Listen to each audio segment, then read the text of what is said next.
vale muito mais a pena no começo você focar em quantidade do que qualidade. Porém, é o que você comentou, se você entra num perfil que tem 2.000 postagens e só 1.000 seguidores, como a gente já disse, né, é uma métrica de vaidade, mas que ela indica, de certa forma, o seu sucesso ali, as pessoas que você está atingindo e para quantas pessoas você está gerando valor, considerando que você não comprou aqueles seguidores. Se você tem tantos posts assim e não conseguiu crescer ou tá sempre preso ali na mesma quantidade de pessoas que assistem seu conteúdo e engajam, significa que você não está aprendendo com o que você está produzindo. Hum. O que você fez lá no primeiro post provavelmente é a mesma coisa que você está fazendo agora no post de número 10.000, 2.000.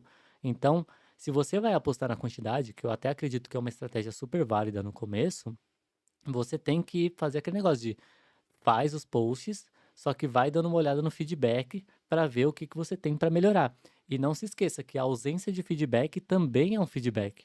Então, se você não tem ninguém comentando nos seus vídeos, ninguém vendo os seus É um vídeos, sinal que não tá dando nada é um certo. feedback falando, pô, não rolou, sabe? Esse conteúdo não é buscado, ou então a forma que você mostrou esse conteúdo não gerou interesse. Então, se você vai apostar para quantidade, pode ir, eu acredito que dá certo, mas se você estiver 100% focado em fazer um vídeo pelo menos 1% melhor do que você fez antes. É, a gente vai acabar caindo de novo no comportamento humano, sobre aprendizagem, e vale a pena a gente fazer um podcast só sobre aprendizagem, como que a gente aprende com as coisas que a gente faz, mas voltando no comportamento humano, você é um esportista, você gosta disso. Se você vai para uma quadra todo dia sem saber jogar e vai fazer sempre as mesmas coisas, você não vai aprender a jogar. Ou jogar com as pessoas com a mesma habilidade, ou até inferior a você. Você não vai aprender a jogar.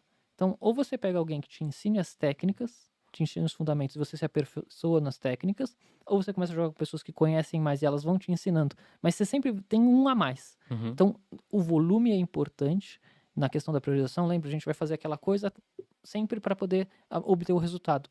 Só que esse volume tem que ser atrelado a um ganho de aprendizagem. Então, eu estou melhor hoje, eu tenho que olhar para trás e ver, nossa, meu conteúdo está muito melhor. Que é o que acontece, às vezes, pô, eu comecei a fazer tanto tempo, nossa, eu tenho vergonha de ver. Que bom, É tá bom. funcionando. Agora você fala, nossa, eu faço igual, eu já sabia fazer.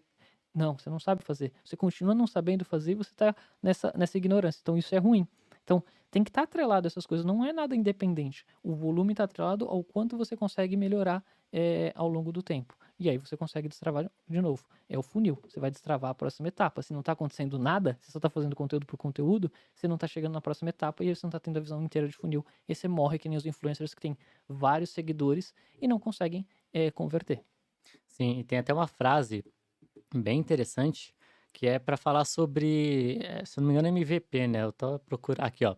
É do Reid Hoffman, que fala que se você não ficar constrangido pela primeira versão do seu produto, é porque você lançou ele tarde demais, né? Então, é aquela questão do MVP, né? As pessoas ficam muito tempo tentando melhorar a primeira versão do vídeo, a primeira versão de um produto, em vez de lançar logo para o mercado e ter feedback que se você lançou ele tipo, ele já estava em teoria, pelo menos na sua mente, perfeito, é porque você demorou muito tempo para lançar. Você Uhum. tem que lançar e depois que lançar, passando algumas semanas, meses ou anos, você tem que olhar para trás e sentir vergonha daquilo. Falar: "Nossa, como que eu consegui lançar um negócio daquilo?". Sim. Porque significa que a sua versão atual é muito superior àquela versão. É, e dentro disso, o MVP, para quem não sabe, é o mínimo viável possível. Então, qual o mínimo que você precisa fazer para aquilo estar rodando?